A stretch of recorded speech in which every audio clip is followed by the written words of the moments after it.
Hello and welcome to Ajunector. In this video, we are going to discuss about Class 8 Geography. इस chapter का नाम है land, soil, water, natural vegetation and wild life resources. So in this video, we are going to discuss about some topics like what is land, land क्या होता है, land use pattern change क्या होता है, determinants of land resources क्या हैं, वहीं उसका कंजर्वेशन, डिग्रेडेशन और साथ ही हम कुछ लैंड स्लाइड जैसी केस स्टडीज़ के बारे में भी देखेंगे. वहीं हम सॉइल के बारे में पढ़ेंगे, फिर हम वाटर के बारे में पढ़ेंगे, फिर हम natural vegetation and wild life को भी समझेंगे.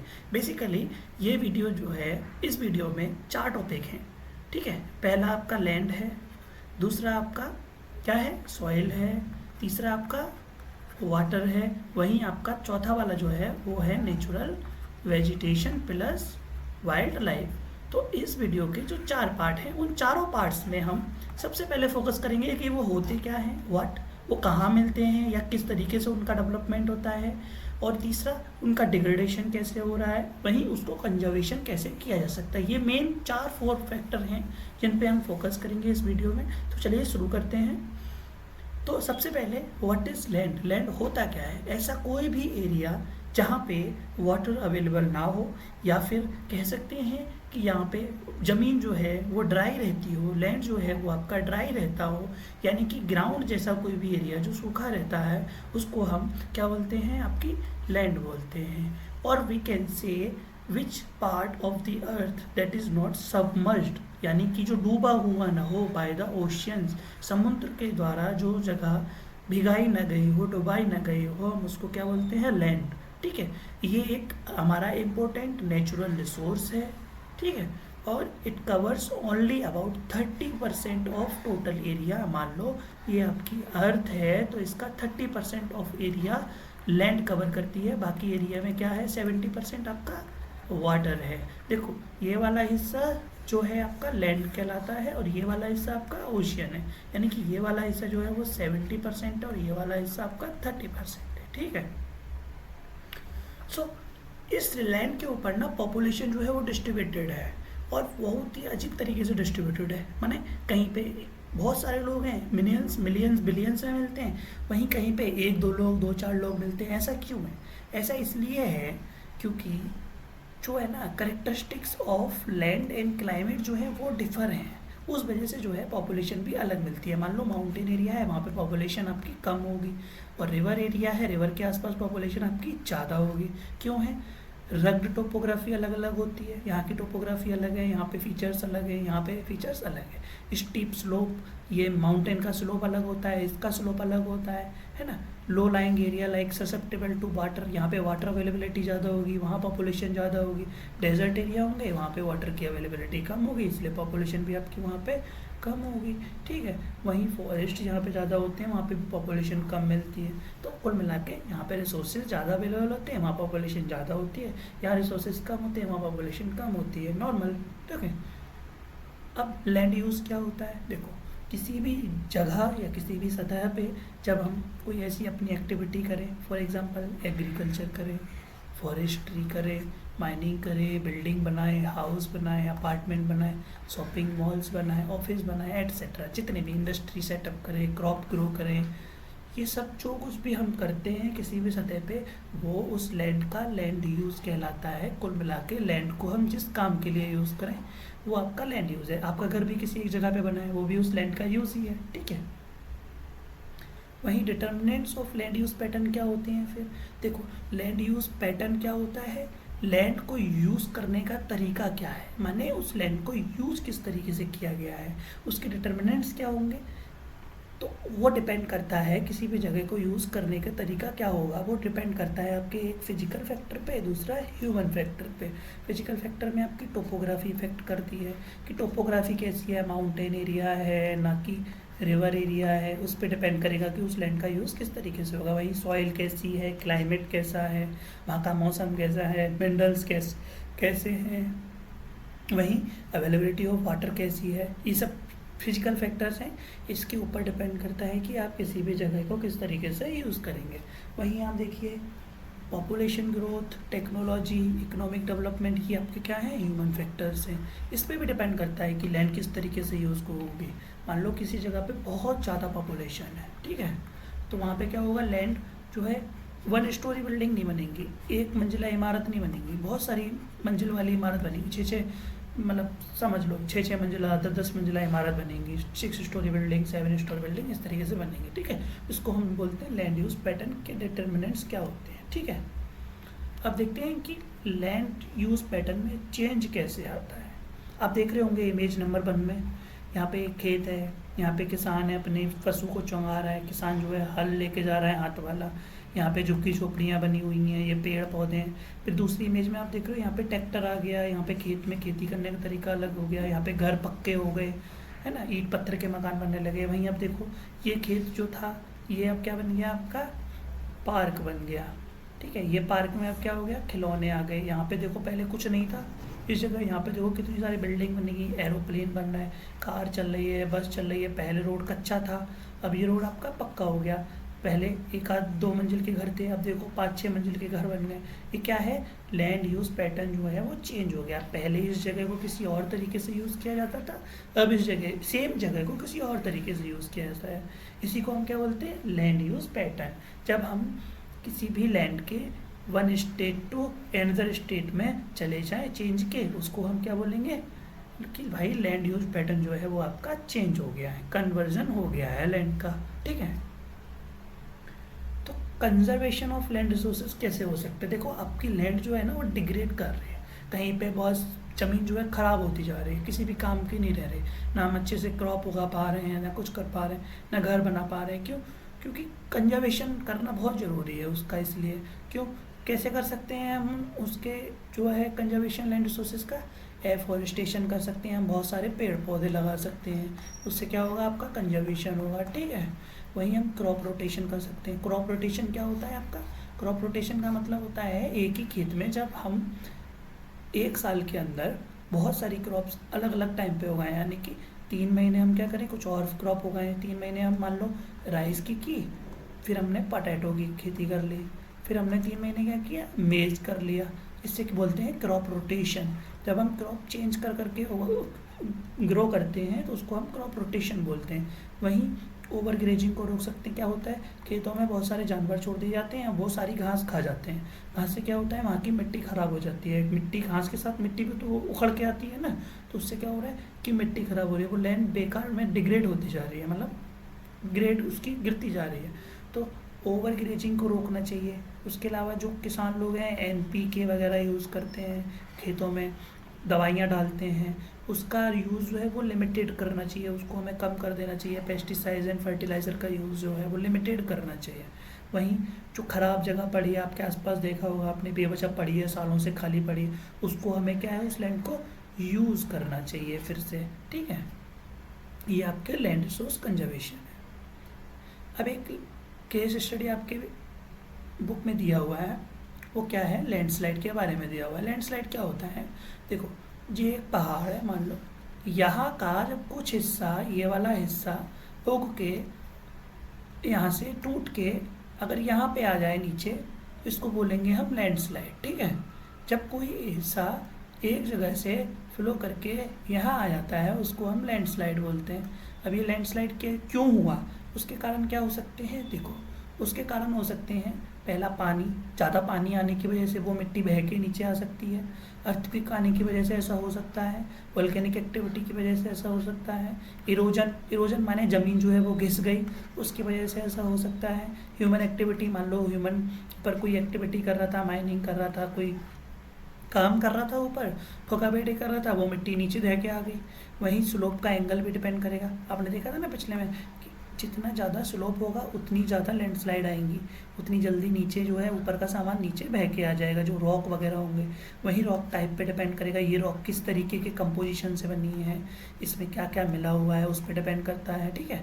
अब इसके इम्पैक्ट क्या होते हैं लैंडस्लाइड के, इस पर हम लोगों पे क्या प्रभाव पड़ता है, हमारे घर वगैरह टूट जाते हैं, यानी कि हमारी प्रॉपर्टी डैमेज होती है, हम लोगों में से कोई मर भी सकता है, तो लॉस ऑफ लाइफ भी होता है, एनवायरमेंटल डैमेज भी होते हैं, पेड़ पौधे टूट जाते हैं जो ऊपर लगे होते हैं, नीचे लगे होते हैं। वहीं अगर ये 3 चीज़ हो रही हैं तो क्या हो रहा है, हमारा पैसा बेकार हो रहा है ना, इसलिए हमारा इकोनॉमिक लॉस भी होता है। वहीं जहाँ पे लैंडस्लाइड होती है वहाँ पे क्या करती है सरकार, गवर्नमेंट क्या करती है, वहाँ पे रहने वाले लोगों को कहीं और शिफ्ट कर देती है, तो डिस्प्लेसमेंट ऑफ कम्युनिटी भी होता है। उसके अलावा हो सकता है कि ऊपर कोई यहाँ पे पानी का रिसोर्स हो, लेक वगैरह हो, वो अगर यहाँ से लैंडस्लाइड होगी तो ये पानी नीचे आएगा, तो फ्लड भी आ सकती है यहाँ पे, है ना। अब इसको हम कम कैसे कर सकते हैं, पहले तो हम मैपिंग कर सकते हैं, मैप बना सकते हैं कि कहाँ कहाँ पे आपकी लैंडस्लाइड होती हैं, नंबर 1, नंबर 2, नंबर 3, ऐसे करके मैपिंग करेंगे। तो जब मैप होगा हमारे पास तो हम आसानी से उसको पकड़ सकते हैं कि भाई यहाँ पे लैंडस्लाइड होती है, यहाँ पे जाना ठीक नहीं है, ठीक है। उसके अलावा हम रिटेंशन वॉल क्रिएट कर सकते हैं। वॉल का मतलब होता है दीवार बना सकते हैं। देखो जब क्या होता है, मान लो ये वाला माउंटेन एरिया है, ठीक है, यहाँ पे हमने क्या किया, यहाँ पे एक पत्थरों की दीवार बना दी, इसको हम रिटेंशन वॉल बोलते हैं। रिटेंशन वॉल क्यों करते हैं, क्योंकि ये जो वॉल है, ये जो दीवार हमने इससे चिपका के बनाई है, वो इधर की जो मिट्टी है ना उसको नीचे नहीं जाने देगी, उसको रोकेगी, इसीलिए इसको हम रिटेंशन वॉल बोलते हैं, ठीक है, वॉल बोलते हैं। वहीं हम क्या कर सकते हैं, वेजिटेशन कवर बढ़ा सकते हैं। क्या कर सकते हैं, यहाँ पे बहुत सारे पेड़ पौधे बढ़ा सकते हैं, ठीक है, पेड़ पौधे लगा सकते हैं। उससे क्या होगा, ये जो मिट्टी है वो और मजबूत हो जाएगी और नीचे बहने के उसके चांसेस कम हो जाएंगे। वहीं हम यहाँ पे बहने वाले जितनी भी पानी है, नदी है, नाला है, उनके कंट्रोल कर सकते हैं, उनको अच्छे से मैनेज कर सकते हैं, तो आपकी जो है लैंडस्लाइड कम हो जाएंगी। तो ये हैं आपके मिटिगेशन के कुछ तरीके, ठीक है। अब हम चलते हैं नेक्स्ट टॉपिक की तरफ।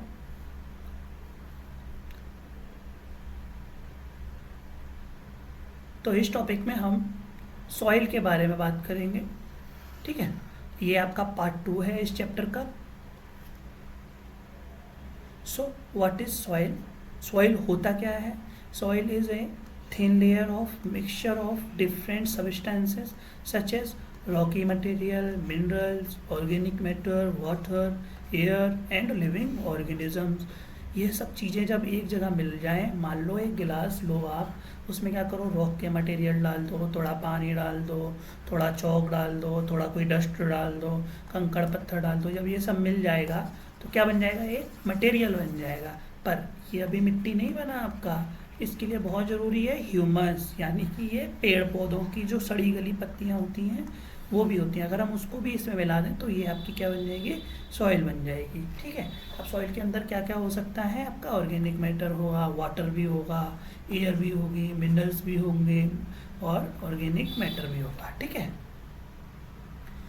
सॉइल बनती कैसे है आपकी, देखो एक तरीका होता है ज्योग्राफी में, वेदरिंग बोलते हैं जिसको। वेदरिंग किसको बोलते हैं, जब रॉक जो है ब्रेक डाउन हो जाए, रॉक जो है वो टूट जाए, डिसइंटीग्रेट हो जाए, एक दूसरे से रॉक के जो मटेरियल है वो अलग होने लगे, उसको क्या बोलते हैं हम, वेदरिंग। तो वेदरिंग की वजह से ही आपकी जो है सॉइल बनती है, ठीक है। और सॉइल जो है वो कंटिन्यूसली बनती है और बहुत धीमे धीमे बनती है, सालों के हिसाब से, हो सकता है 10,000 ईयर्स लग जाएं इसको बनने में, ठीक है, तो टाइम लगता है इसको बनने में। अब ये जो वेदरिंग है वो कैसे होगी, देखो विंड आएगी, यहाँ पे हवा बह रही है, यहाँ की मिट्टी छुटाएगी, वो डिपॉजिट कर देगी यहाँ। वैसे ही वाटर, ये बारिश हो रही है, ये बारिश क्या करेगा, यहाँ से मिट्टी को बहा के नीचे ले जाएगा, ठीक है, यहाँ पे इकट्ठी करेगा मिट्टी।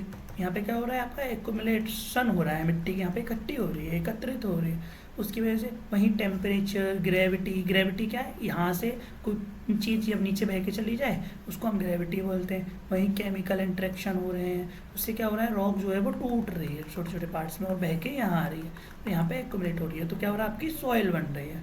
अब देखो, वैसे अभी मैंने पहले बताया था ना कि एक गिलास लिया, उसमें बहुत सारा मटेरियल डाला, पेड़ पौधे वगैरह डाले, मिट्टी बन गई आपकी, तो वो तो कर सकते हैं, पर एक राइट मिक्स होना बहुत ज़रूरी है। देखो जब हम शिकंजी बनाते हैं ना, तो शिकंजी में क्या करते हैं, नींबू डालते हैं, चीनी डालते हैं, नमक डालते हैं और जो भी मसाले डालते हैं वो सब डालते हैं, ठीक है।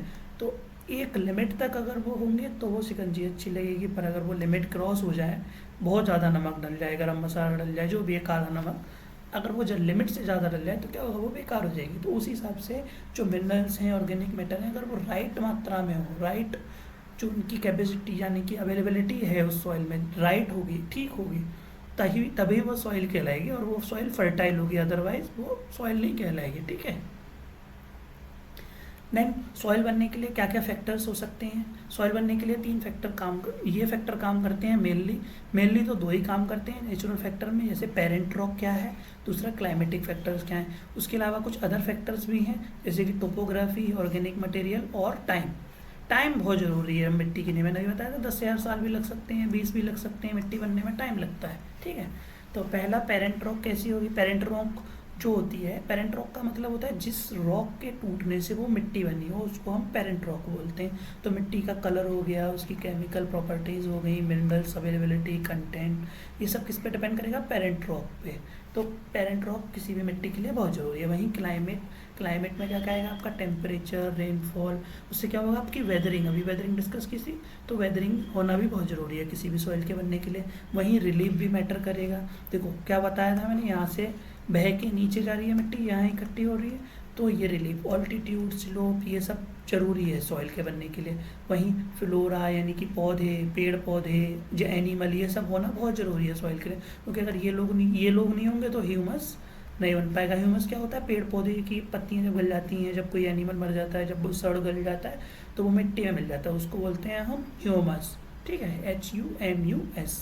ठीक है। वहीं टाइम अभी मैंने बताया बहुत ज़रूरी है मिट्टी के बनने के लिए। तो ये 5 फैक्टर्स है, parent rock, relief, flora fauna, climate and time, जो मिट्टी के बनने के लिए जिम्मेदार होते हैं। ठीक है।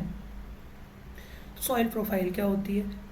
सॉइल प्रोफाइल बेसिकली आपकी जो होती है, जैसे आपकी एक फ़ोटो होती है, आपकी भी तो एक प्रोफाइल होती है ना, FB पे, इंस्टाग्राम पे, सबकी प्रोफाइल होती है, वैसे ही मिट्टी की भी एक प्रोफाइल होती है। देख रहे हो आप, ये प्रोफाइल है। इसमें क्या क्या दिया जाएगा कि पहली लेयर में इसकी क्या क्या है, किस तरीके की मिट्टी है, नीचे वाली लेयर में किस तरीके की मिट्टी है, उसके नीचे किस तरीके की मिट्टी है, ये सब डिपेंड करता है। और इन सब लेयर्स को जब हम मिला देते हैं तो ये क्या बोलता है? इसको हम बोलते हैं सॉइल प्रोफाइल। सॉइल प्रोफाइल क्या है? Vertical cross section. जब हम किसी एक जगह पे गड्ढा खोदते हैं और यहाँ पे खड़े हो जाए, मान लो ये हमने गड्ढा खोदा, पहले ये ऐसे था, हमने ये डिग किया गड्ढे को और यहाँ पे हम खड़े हो गए। ठीक है। और यहाँ से हम इसको देख रहे हैं, यहाँ से हम देखेंगे तो ये इस तरीके की दिखती है मिट्टी हमको। ठीक है। जब इस तरीके की मिट्टी दिखती है तो इसको हम बोलते हैं क्रॉस सेक्शन वर्टिकल। ठीक है। और इसमें हम अलग अलग लेयर देख पा रहे हैं, तो इन अलग अलग लेयर को क्या बोलते हैं? पहली लेयर जो होती है उसको हम बोलते हैं टॉप सॉइल। क्यों टॉप सॉइल बोलते हैं? क्योंकि ये सबसे ऊपर होती है। उसकी नीचे वाली लेयर को क्या बोलते हैं? सब सॉइल। ये जो टॉप सॉइल के नीचे होगी उसको हम बोलेंगे सब सॉइल। वहीं जो लास्ट लेयर होती है उसको हम बोलते हैं पेरेंट रॉक। पेरेंट रॉक अभी मैं डिस्कस किया था, जिस रॉक के रगड़ने से, घिसने से क्या बन रही है? आपकी मिट्टी बन रही है, वही आपकी पेरेंट रॉक सबसे नीचे होगी। उसके ऊपर ये सारा मटेरियल आके इकट्ठा हुआ है, एकत्रित हुआ है। किसकी वजह से? वाटर की वजह से, टेम्परेचर की वजह से, एयर की वजह से। ठीक है। तो ये आपकी होगी सॉइल प्रोफाइल। अब हम चलते हैं नेक्स्ट, डिग्रेडेशन ऑफ सॉइल क्या होता है? डिग्रेडेशन ऑफ सॉइल का मतलब होता है decline in soil quality. Soil की जब क्वालिटी घटने लगे तो उसको हम बोलेंगे डिग्रेडेशन ऑफ सॉइल। ये किस वजह से हो सकता है? डिफॉरेस्टेशन, पेड़ को कट करना। ठीक है, पेड़ कट कर दिया। उसके अलावा ओवर ग्रेजिंग अभी बताया था, उसकी वजह से भी सॉइल बेकार होती है। वहीं over use of chemical fertilizers and pesticides. ठीक है। और रेन वॉश की वजह से, लैंडस्लाइड जो आती है उसकी वजह से हमारी मिट्टी ख़राब हो सकती है। फ्लड जब आते हैं तो मिट्टी हमारी ख़राब होती है। ठीक है। अब इस सॉइल को कंजर्व कैसे किया जा सकता है? इस सॉइल को कंजर्व करने का सबसे आसान तरीके इसमें दिए हैं। हम मल्चिंग कर सकते हैं। मल्चिंग का मतलब होता है कि एक जगह पे हमने क्या किया, पेड़ पौधे लगाए, उस पेड़ पौधे के आसपास क्या किया हमने, बहुत सारी पत्तियां डाल दी, ऑर्गेनिक मैटर्स डाल दिए, ग्रास डाल दिया, स्ट्रॉ डाल दिया, ये सब डाल के उसको एक पॉलीथीन से कवर कर दिया। उससे क्या होगा, इसकी जो अंदर की नमी है, ह्यूमिडिटी है, वो अवेलेबल रहेगी, मॉइस्चर जो है वो बना रहेगा और उससे सॉइल की जो हेल्थ है वो अच्छी रहेगी और फर्टिलिटी भी अच्छी हो जाएगी। ये एक तरीका है। दूसरा, इंटरक्रॉपिंग कर सकते हैं। क्या कर सकते हैं, एक ही खेत में हम लाइन वाइज क्या करेंगे, एक जगह हमने गोभी की फसल कर दी, दूसरी जगह हमने भिंडी लगा दी, दूसरी जगह हमने कोई फ्लावर लगा दिया, फोर्थ जगह पे हमने रोज़ की खेती कर ली। ऐसे क्या होगा, इंटरक्रॉपिंग होगी। वन लाइन किसी और की, दूसरी कोई और, तीसरी कोई और, चौथी कोई और, इस तरीके से हम चेंज करके करेंगे। इसको बोलते हैं इंटरक्रॉपिंग। वहीं रॉक डैम क्या होता है, जिससे हम मिट्टी की कंजर्वेशन कर सकते हैं। कोई नदी बह के जा रही है, मान लो ये देखो बहुत कुछ पानी बह के आ रहा है ना, आप देख पा रहे हैं, और यहाँ पे हमने क्या किया, पत्थर इकट्ठे कर दिया, बहुत सारी रॉक्स इकट्ठी कर दी छोटे छोटे। उससे क्या हुआ, ये पानी का फ्लो जो है वो धीमा हो गया, अब ये धीमे बह के जा रहा है, ठीक है।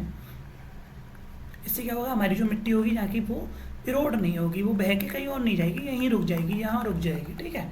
वहीं शेल्टर बेल्ट क्या होते हैं, देखो क्या होता है कोस्टल एरिया में, ये मान लो आपका ओशियन है, ये आपका प्लेन एरिया है, तो यहाँ पे लोग खेती करते हैं, तो यहाँ से क्या होता है बहुत सारी हवा चल के आती है, तो वो यहाँ से मिट्टी उड़ा के ले जाती है दूर, ठीक है। तो यहाँ पे क्या करते हैं लोग, यहाँ पे पेड़ पौधे लगा देते हैं ऐसे, ठीक है, यहाँ पे ऐसे ऐसे करके पेड़ पौधे लगा देते हैं, तो उससे इसको क्या बोलते हैं हम, शेल्टर बेल्ट, एक बेल्ट बना दिया पौधों का, पेड़ का।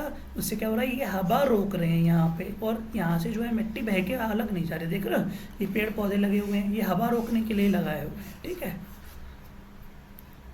दूसरा कंटूर बैरियर, टेरेस फार्मिंग और कंटूर प्लॉइंग, ये तीनों लगभग एक होते हैं। इनमें बेसिक डिफरेंस ये है कि कंटूर पे जब हम बैरियर बना दें, कंटूर का मतलब होता है कि जब हम सेम हाइट वाले पॉइंट मिला दें, मान लो कि ये यहाँ पे सेम हाइट होगी, यहाँ सेम हाइट होगी, यहाँ सेम हाइट होगी, तो हमने इस लाइन को जब मिला दिया उसको हम बोलते हैं कंटूर। तो हमने क्या किया, यहाँ पे बहुत सारे पत्थर लगा दिए, तो यहाँ पे जब पानी बह के आएगा तो धीमे धीमे बह के जाएगा, इसको बोलते हैं हम contour barrier. Stone, grass, soil use to build barrier, barrier बनाने के लिए इन सब चीज़ों का यूज़ किया जाएगा, उसको हम बोलेंगे कंटूर बैरियर। वहीं टेरेस फार्मिंग क्या होती है, कुछ जगहों पे इस तरीके के पहाड़ होते हैं, उनको क्या करते हैं हम और इरोड कर लेते हैं, और यहाँ पे इस वाले प्लेटफॉर्म पे हम क्या करते हैं, खेती करते हैं, इस वाले प्लेटफॉर्म पे खेती करते हैं, ठीक है। ये वाला हिस्सा, ये वाला, इसको बोलते हैं टेरेस फार्मिंग, ठीक है। सीढ़ी नुमा, सीढ़ी जैसे आपके घर में सीढ़ियाँ हैं ना, वैसे सीढ़ी पे हम खेती करते हैं स्टेप बाय। वहीं कंटूर प्लॉइंग क्या होती है, जब यहाँ पे कोई स्टीप स्लोप हो, इस तरीके का स्लोप हो डायरेक्ट, मतलब कोई एक ना तो इस तरीके की आकृति बननी है ना ऐसी बन पा रही है, तो क्या करेंगे, इस तरीके से ही हम क्रॉपिंग करने लगेंगे, और इसको बोलते हैं हम कंटूर प्लॉइंग। कंटूर की डायरेक्शन में ही हम जो है खेती कर रहे हैं, ठीक है। तो नेक्स्ट टॉपिक है हमारा वाटर। वाटर क्या होता है, इस ये पार्ट 3 है इस चैप्टर का, तो देखते हैं कि पार्ट 3 में वाटर क्या होता है। So water is a vital renewable natural resource. Water जो है वो आपका रिन्यूएबल रिसोर्स है, इसको हम दोबारा यूज़ कर सकते हैं वाटर को प्योरीफाई वगैरह करके, और जो है अपने अर्थ पे जो है 3/4 ऑफ जो एरिया है वो ये कवर करता है, बाकी का क्या है आपका लैंड एरिया है, यानी कि 70% जो है वो आपका वाटर है, वहीं लैंड एरिया जो है वो आपका 30% है, ठीक है। इसीलिए हम इसको क्या बोलें, क्योंकि सबसे ज़्यादा यहाँ पे क्या है, वाटर की अवेलेबिलिटी है 70%, तो इसलिए हम इसको वाटर प्लानेट भी बोल सकते हैं। और जो है वाटर जो है वो क्या करता है, हमारी लाइफ को सपोर्ट करता है, एनिमल्स की लाइफ को सपोर्ट करता है, अपनी लाइफ को सपोर्ट करता है, वहीं प्लांट्स को भी ये सपोर्ट कर देता है लाइफ का, ठीक है। और ओशियन वाटर जो है वो बेसिकली क्या है, सेलाइन होता है, उसमें नमक बहुत होता है, तो वो हमारे यूज़ का नहीं है ह्यूमन का। पर फ्रेश वाटर जो है वो हमारे यूज़ का होता है। और फ्रेश वाटर जो है वो अर्थ पे कितना है, टोटल वाटर का 70% का सिर्फ 2.7% जो है वो हमारे यूज़ का है, फ्रेश वाटर है। उस फ्रेश वाटर में भी हम 70% जो है वो यूज़ नहीं कर सकते, मान ली इसका 30% ही हम यूज़ कर सकते हैं। बाकी किस फॉर्म में है 70%, आइस शीट्स हो गए, यानी कि ग्लेशियर्स हो गए, और जो बर्फ़ जमी रहती है ना पहाड़ों पे, उसके रूप में जो है वो सब आपका जो है वो वाटर तो फ्रेश है, पर हम उसका प्रयोग नहीं कर पा रहे, क्यों, क्योंकि वो तो बर्फ़ है, उसको कैसे यूज़ करेंगे, है ना। वहीं only 1% of fresh water is available and fit for human use. Only 1% जो वाटर है ना हम उसका यूज़ कर पाते हैं, बाकी तो ऐसे ही जमा हुआ है कहीं और है, चाहे एटमॉस्फेयर में है, बारिश के रूप में है, बादलों के रूप में है, इन सब फॉर्म में है, तो हम वाटर ज़्यादा यूज़ नहीं कर पाते हैं, ठीक है। 1% ही अवेलेबल है हमारे यूज़ के लिए। अब देखते हैं कि वाटर का साइकिलिकल नेचर क्या होता है। वाटर जो है एक साइकिल के फॉर्म में चलता है। आपने साइकिल का पहिया देखा है, अगर आपके साइकिल के पिछले वाले पहिए में मान लो यहाँ पे टेप लगाएंगे तो और उसको घुमाएंगे तो ये घूम के टेप फिर से यहीं आ जाएगा, इसको बोलते हैं साइकिल। तो वैसे ही ये ओशियन है, यहाँ से क्या हुआ, वाटर एवापोरेट किया। एवापोरेट क्या होता है, पानी जब वह ऊपर उठ के जाए और बादल बन जाए उसको एवापोरेशन बोलते हैं। तो ये बादल क्या करेंगे, यहाँ पे चल के आएंगे, यहाँ पे प्रेसिपिटेशन यानी कि रेन करेंगे और फिर नीचे की तरफ आ जाएंगे और रन ऑफ करके फिर से समुद्र में चले जाएंगे। रन ऑफ किससे करेंगे, रिवर से करेंगे, नदी से, नालों से, इन सब से क्या हुआ, ड्रेनेज सिस्टम से सारा पानी फिर से बह के समुद्र में चला गया। यहाँ से ऊपर गया था, यहाँ पे आया सतह पे, फिर नीचे आया, फिर यहाँ गया। ये एक साइकिल पूरी हुई ना, इसी को बोलते हैं हम साइकिलिकल नेचर ऑफ वाटर। इस सब में क्या क्या शामिल होता है, पानी क्या करता है, ओशियन से स्टार्ट हुआ, एयर में गया, फिर लैंड पे गया, फिर बैक कहाँ पे आ गया, ओशियंस में आ गया। इसमें 3 स्टेप काम कर रहे हैं। एवापोरेशन, इससे क्या बनना है आपका, क्लाउड बनना है। प्रेसिपिटेशन, ये क्या होता है आपका, रेन होता है, बारिश हुई। रन ऑफ मतलब फ्लो हो गया पानी, कहाँ पे चला गया, बह के आपका सतह से नदी नालों के सहारे कहाँ पे चला गया, समुद्र में चला गया। इसी को हम बोलते हैं वाटर साइकिल, और we can say circulation of water. ठीक है, अब वाटर के यूज़ क्या होते हैं, देखो जो आपको यूज़ याद आए, जिस जगह पे आप पानी यूज़ कर सकते हो, खेती करने में, एग्रीकल्चर में, इंडस्ट्रीज़ में, पानी पीने के लिए, कुकिंग के लिए, डिश बनाने के लिए, डिश क्लीनिंग करने के लिए, प्लांट जो है उनको फीड करने के लिए, नहाने के लिए, वो जितने याद आए, बिजली बनाने के लिए, इस सब में हम वाटर का यूज़ कर सकते हैं। ठीक है, जितने याद आए सब लिख सकते हैं। अब शॉर्टेज ऑफ वाटर क्यों हो रही है, ये बहुत ज़रूरी है। शॉर्टेज का मतलब होता है वाटर स्कार्सिटी, और वाटर स्कार्सिटी का मतलब होता है शॉर्टेज ऑफ वाटर। वाह क्या बात बोली है। वाटर स्कार्सिटी का मतलब होता है जब पानी की कमी होने लगे, शॉर्टेज होने लगे, उसको बोलते हैं हम water scarcity. And imbalance between the demand and the supply of water, मतलब जितनी हमें ज़रूरत है उतनी अगर हमको वाटर मिल जाए तो क्या है, पानी अवेलेबल है। पर अगर मान लो हमें 1 गिलास पानी चाहिए और हमको 1 गिलास की जगह पे सिर्फ आधा गिलास ही पानी मिला, तो क्या हुआ, ये एक इम्बैलेंस हो गया। किसमें, डिमांड में एंड सप्लाई में। जितनी हमारी ज़रूरत थी हमको उतना पानी मिला नहीं, तो ये इसको क्या बोलेंगे कि हमारी ज़रूरत पूरी नहीं हुई, मतलब पानी की शॉर्टेज है।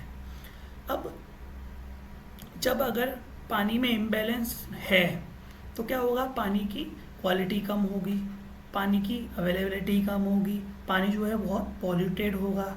तो इस पॉल्यूटेड होने के कारण क्या है, ठीक है, ये हो क्यों रहा है ऐसा। पहला, लीकेज। आपने देखा होगा घर की टंकी होती है, उससे पानी टपकता रहता है, वो पानी बेवजह बहता जा रहा है, किसी काम में नहीं आ रहा, हमारा बेकार जा रहा है, तो वो लीकेज की वजह से ऐसा होता है। और आपको पता है 1 साल में अगर ये पानी लगातार टपकता रहे तो 1200 लीटर पानी आपका जो है वो वेस्ट हो सकता है। पूरे 2 टैंक 3 टैंक पानी जो आपके ऊपर छत पे रखा है उसका वेस्ट हो सकता है।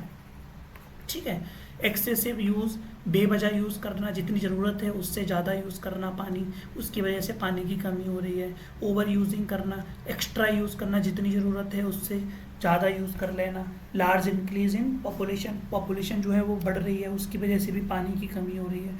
इंडस्ट्रियलाइजेशन बढ़ रहा है, अर्बनाइजेशन हो रहा है, शहर नए शहर बनते जा रहे हैं, नई फैक्ट्रियाँ लग रही हैं, और ह्यूमन का जो है वो कंजम्पशन बढ़ता जा रहा है, क्योंकि पॉपुलेशन बढ़ रही है तो ह्यूमन की ज़रूरत भी बढ़ेगी, है ना। तो क्या हो रहा है, इस वजह से जो है, इन सारे कारणों की वजह से आपकी वाटर शॉर्टेज हो रही है।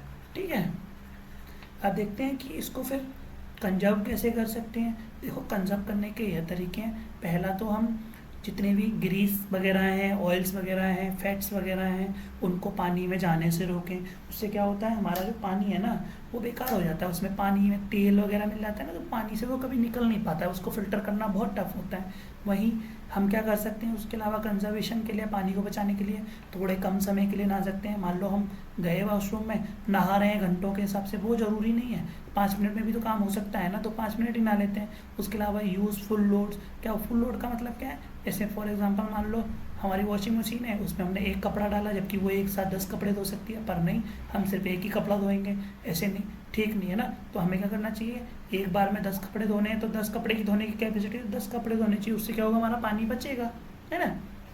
वहीं हम क्या कर सकते हैं, फ्रिज में या पॉट में ठंडा पानी भर के रख सकते हैं, तो क्या होगा, उसकी वजह से हमें बार बार जो है मोटर ऑन नहीं करनी पड़ेगी, और हमारी जो है जो वाटर की सेफ्टी है वो बनी रहेगी, और वाटर हमारा अच्छे से कंजर्व हो पाएगा। वहीं हम क्या कर सकते हैं, वाटर जो है उसका यूज़ एफिशिएंटली कर सकते हैं। उसके अलावा हम क्या कर सकते हैं, टर्न ऑफ वाटर, जितना वाटर है वो कहीं पे मान लो चलता दिख रहा है आपको, टंकी चल रही है, तो आप जाके उसको बंद कर दें। टैप को क्या बिगड़ेगा आपका, कुछ नहीं, पानी बच जाएगा और दूसरे का पानी भी नहीं बिगड़ेगा। ठीक है, तो ये बहुत ज़रूरी है, टैप को चल रहा है पानी, उसको बंद कर दो।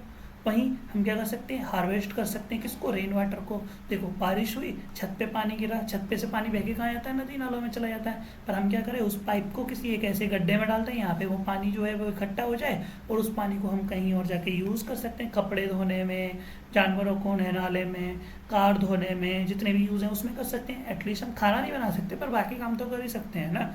वहीं हम जितनी लीकेजेस हैं उसको फिक्स कर सकते हैं। ये सब क्या है, आपके कंजर्वेशन के तरीके हैं, किसको, वाटर को। ठीक है, अब इस लास्ट पार्ट में, पार्ट 4 में हम देखेंगे natural vegetation and wild life resources के बारे में। ठीक है, तो देखते हैं कि natural vegetation and wild life के पढ़ने के लिए हमारे लिए ज़रूरी है कि बायोस्फीयर क्या होता है और इकोसिस्टम क्या होता है।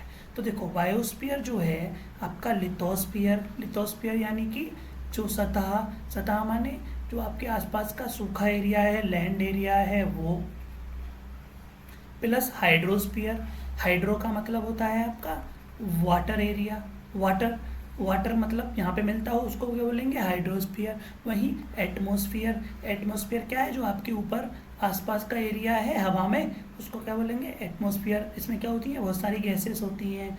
यहाँ पे क्या होते हैं, लिथोस्फीयर में बहुत सारे मिनरल होते हैं, हाइड्रोस्फीयर में क्या होता है, बहुत सारा पानी होता है। जब ये तीनों एक साथ मिले हैं, L+H+A, यानी कि लिथोस्फीयर, हाइड्रोस्फीयर एंड एटमॉस्फेयर, तीनों जब मिल जाते हैं उसको हम बोलते हैं आपका बायोस्फीयर। ठीक है, जब एग्जाम में पूछेगा व्हाट इज बायोस्फीयर, तो वहाँ पे सिंपल सा लिख देना कि the contact between lithosphere and hydrosphere and atmosphere, और तुम ये भी लिख सकते हो कि the combination of lithosphere, hydrosphere and atmosphere is called biosphere. ये क्या होता है, इसको हम और क्या बोलते हैं, इसको हम जोन ऑफ लाइफ भी बोलते हैं। देखो लाइफ के लिए ज़मीन का होना बहुत ज़रूरी है, यहाँ पे हम रहते हैं, पानी का होना बहुत ज़रूरी है जिससे हम अपनी प्यास बुझाते हैं, एटमॉस्फेयर का बहुत ज़रूरी है क्योंकि इसमें क्या होती है आपकी ऑक्सीजन, O2 होता है। ठीक है, वहीं इकोसिस्टम क्या होता है, देखो इकोसिस्टम कुछ नहीं होता है, आप भी एक इकोसिस्टम में, मैं भी एक इकोसिस्टम हूँ, हर कोई किसी न किसी एक इकोसिस्टम में है। इकोसिस्टम क्या है, यहाँ पे सभी लोग एक दूसरे के ऊपर डिपेंड करते हो और एक दूसरे से रिलेटेड हो, उसको हम इकोसिस्टम बोलते हैं और ये सर्वाइवल के लिए बहुत ज़रूरी होता है। ठीक है, देखो ये क्या है, खरगोश है, रेबिट है, रेबिट यहाँ से पानी पीता है, यहाँ से खाना खाता है, ये नॉन लिविंग थिंग पे यहाँ पे छिप के रहता है इसके नीचे। ये पेड़ पौधे किस पे डिपेंड कर रहे हैं, पानी पे डिपेंड कर रहे हैं, और ये सारा सिस्टम किस पे डिपेंड कर रहा है, सूरज की रोशनी पे। ठीक है, तो ये एक दूसरे से जुड़े हुए हैं, इसको ही हम बोलते हैं इकोसिस्टम। ठीक है, अब चलते हैं वेजिटेशन एंड वाइल्ड लाइफ, ये क्या होते हैं और ये इम्पोर्टेंट क्यों है। तो देखो plants provides us what, timber, हमको लकड़ियाँ देते हैं, शेल्टर प्रोवाइड करते हैं। एनिमल्स है ना, एनिमल्स को भी ये घर प्रदान करते हैं, देख रहे हो ये पेड़ पौधे पे गिलहरी रह रही है। ठीक है, ये प्लांट्स हैं। उसके अलावा ये ऑक्सीजन देते हैं जो हम सांस में लेते हैं, वहीं ये हमारी मिट्टी को प्रोटेक्ट करते हैं, वहीं ये शेल्टर बेल्ट्स क्रिएट करते हैं, अभी हमने पढ़ा था पिछले पार्ट्स में, उसको बोलते हैं शेल्टर बेल्ट देते हैं। वहीं अंडरग्राउंड का जो पानी हम नल से निकाल के पीते हैं ना समर वगैरह से, उस पानी को स्टोरेज को बढ़ाते हैं प्लांट्स हमारे, हमको फल देते हैं, नट्स देते हैं, टर्पेंटाइन ऑयल देते हैं, गम देते हैं, जो पेपर आप यूज़ कर रहे हो वो पेपर बनाने के लिए भी लिक्विड देते हैं। वहीं उसके अलावा प्लांट्स हमारी और भी बहुत सारी चीज़ें हैं जिसमें हमारी हेल्प करते हैं। तो ये आपके प्लांट्स हैं और ये इनकी इम्पोर्टेंस है। वहीं वाइल्ड लाइफ क्या करते हैं, इस वाइल्ड लाइफ में बहुत सारे एनिमल इंक्लूडेड होते हैं जैसे बर्ड्स, इंसेक्ट्स एट्सेट्रा।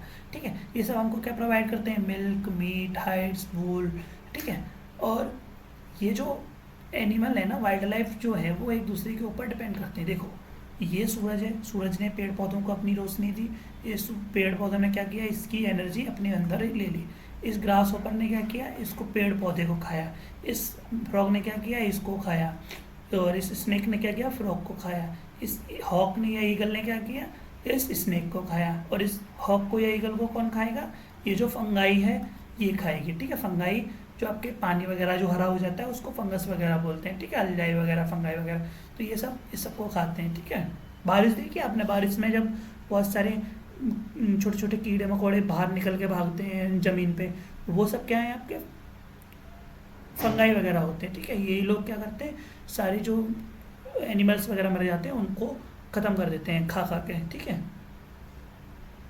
तो अब देखते हैं कि distribution of natural vegetation, natural vegetation का डिस्ट्रीब्यूशन कहते हैं कैसा हुआ है।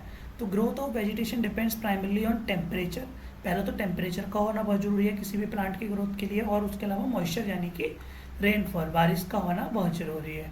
ठीक है, मेजर टाइप्स ऑफ, ठीक है, और जो different types of forest vegetation पाई जाती है उनको बोलते हैं हम फॉरेस्ट बोल सकते हैं, ग्रासलैंड्स बोल सकते हैं, स्क्रब बोल सकते हैं, वहीं टुंड्रा भी बोलते हैं इनको। देखो, हैवी रेनफॉल यहाँ पे ज़्यादा होगी, वहाँ पे आपके फॉरेस्ट जो हैं वो थिक होंगे। ठीक है, कहाँ पे थिक होंगे? यहाँ पे आपकी हैवी रेनफॉल होगी, और यहाँ पे बारिश आपकी रेनफॉल जो है वो आपकी कम होगी। वहाँ पे क्या होगा, आपके फॉरेस्ट जो है वो ज़्यादा घने नहीं होंगे। आप देखो इंडिया के मैप पे यहाँ पे फॉरेस्ट बहुत ज़्यादा घने हैं, यहाँ पे उससे भी ज़्यादा घने पाए जाते हैं, यहाँ पे कम पाए जाते हैं इन कंपैरिजन टू दिस, और यहाँ पे फॉरेस्ट पाए ही नहीं जाते, एक हाथ पेड़ पाया जाता है बहुत दूर दूर, तो किलोमीटर के हिसाब से दूर दूर पाए जाते हैं यहाँ पे, क्योंकि बारिश कम होती है इस एरिया में। यहाँ बारिश बहुत ज़्यादा होती है इसलिए यहाँ पे घना जंगल मिलता है, यहाँ बारिश बहुत ज़्यादा होती है इसलिए यहाँ पे घना जंगल मिलता है। ठीक है, ये होता है आपका डिस्ट्रीब्यूशन ऑफ नेचुरल वेजिटेशन। अब हम देखते हैं कि factors that influence plant and wild life resources. कौन कौन से फैक्टर्स हैं जो इन्फ्लुएंस करते हैं किसको, plant and wild life resources को। तो पहला क्लाइमेट, वहाँ का टेम्परेचर कैसा है, रेनफॉल कैसा है, वहाँ पे सीजन कैसा है, कितनी गर्मी पड़ती है, कितनी सर्दी पड़ती है, ये सब पे डिपेंड करता है वाइल्ड लाइफ और प्लांट का जो ग्रोथ है वो। ठीक है, वहीं वेजिटेशन कवर चेंज पे भी डिपेंड करता है कि एनिमल की ग्रोथ कैसी होगी। मान लो किसी कोई जंगल घना है तो वहाँ पे एनिमल्स की अवेलेबिलिटी ज़्यादा होगी, वहीं कहीं पे जंगल है ही नहीं तो वहाँ पे एनिमल आपके कम होंगे। ठीक है, वहीं काइंड ऑफ सॉइल कैसी है, फर्टाइल है कि नहीं, बेकार है, किसी काम की नहीं है मिट्टी, उस पर डिपेंड करता है कि वहाँ पे जो है रिसोर्सेज किस तरीके के होंगे, यानी प्लांट किस तरीके के होंगे। वहीं विंड हो गई आपकी, रिलीफ हो गया, ये सब फैक्टर्स हैं आपके जो इन्फ्लुएंस करते हैं plant and wild life resources की ग्रोथ को। ठीक है, अब देखते हैं टाइप ऑफ फॉरेस्ट क्या क्या होते हैं। दो तरीके के फॉरेस्ट होते हैं, पहला आपका होता है एवरग्रीन फॉरेस्ट, दूसरा आपका होता है डेसिडियस फॉरेस्ट। एवरग्रीन फॉरेस्ट जो होते हैं, these forest don't shade there leaves. Evergreen forest जो हैं वो आपकी अपने जो लीव्स हैं ना, पत्तियां जो हैं उनको कभी गिराते नहीं हैं, मतलब वो पूरा साल हरे भरे रहते हैं, यानी कि उनको हम हिंदी में क्या बोल देते हैं, सदाबहार रहते हैं। इसी को इंग्लिश में बोलते हैं एवरग्रीन। हमेशा इन पे बहार बनी रहती है और ये अपनी पत्तियां कभी भी गिराते नहीं हैं। वहीं डेसिडियस फॉरेस्ट क्या होते हैं, ये क्या करते हैं, अपनी पत्तियों को जो है वो शेड कर देते हैं इन ए पर्टिकुलर सीजन। किसी एक सीजन में वो अपनी पत्तियों को गिरा देते हैं, और आपने देखा होगा एक पेड़ ऐसे दिखता है एकदम सूखा सूखा, ऐसे टहनियाँ दिखती हैं, ठीक है ना, तो वो क्या है, डेसिडियस फॉरेस्ट कहलाता है। और वो ट्री कौन सा ट्री कहलाएगा, deciduous forest type of tree. ठीक है, अब हम देखते हैं कि natural vegetation and wild life का कंजर्वेशन कैसे कर सकते हैं और ये करना क्यों ज़रूरी है। तो देखो, फॉरेस्ट जो हैं वो हमारे लिए वेल्थ है, ये हमारे लिए इकोनॉमिकली भी वैल्यू रखते हैं और हमारी लाइफ को भी सपोर्ट करते हैं, क्योंकि ऑक्सीजन कहाँ से आती है, यहीं से आती है, और वो हम कहाँ लेते हैं, अपनी सांस में लेते हैं। ठीक है, तो plants gives us shelter to the animals and also gives us, and together they maintain the ecosystem. Ecosystem के लिए प्लांट्स जो हैं, फॉरेस्ट जो हैं, बहुत ज़रूरी हैं, इसलिए इनका कंजर्वेशन भी ज़रूरी है।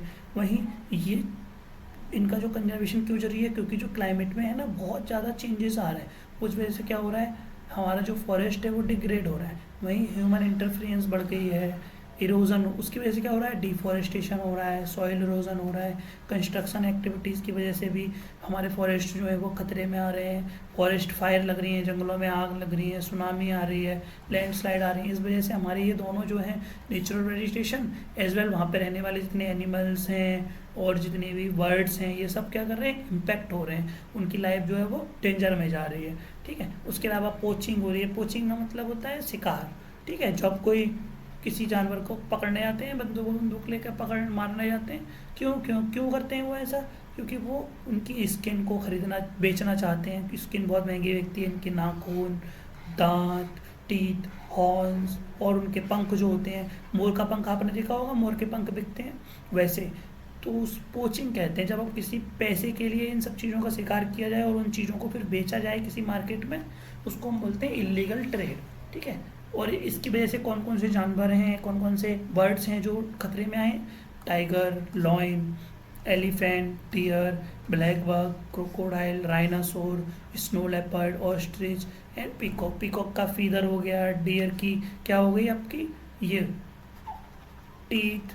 टीथ किसका होगा, एलिफेंट का। डियर के क्या होगी, हॉर्न। और स्किन किसकी होगी आपकी इसकी स्नो लेपर्ड की एंड आपके लॉइन की, ठीक है, टाइगर की, लॉइन की। ये स्किन को सेल करते हैं। इसको कंजर्व कैसे किया जा सकता है, हम नेशनल पार्क बना सकते हैं एंड वाइल्ड लाइफ सेंचुरी बना सकते हैं, ठीक है, इनको कंजर्वेशन दिया जा सकता है इसके थ्रू। तो बच्चों आज के लिए इतना ही। ये टॉपिक चैप्टर आज का यहीं ख़त्म होता है। मिलते हैं नेक्स्ट चैप्टर में, तब तक के लिए धन्यवाद। और हमारे चैनल को सब्सक्राइब कर दीजिए और बेल आइकन को भी हिट कर दीजिए। और ये वीडियो अपने दोस्तों के साथ ज़रूर शेयर कर दीजिए, उनको भी पास करवा दीजिए ना। ठीक नहीं है ना, वो फेल हो जाएं और आप पास हो जाओ, अच्छा लगेगा। उनको भी पास करवा दीजिए, ठीक है। और सब्सक्राइब ज़रूर कर दो।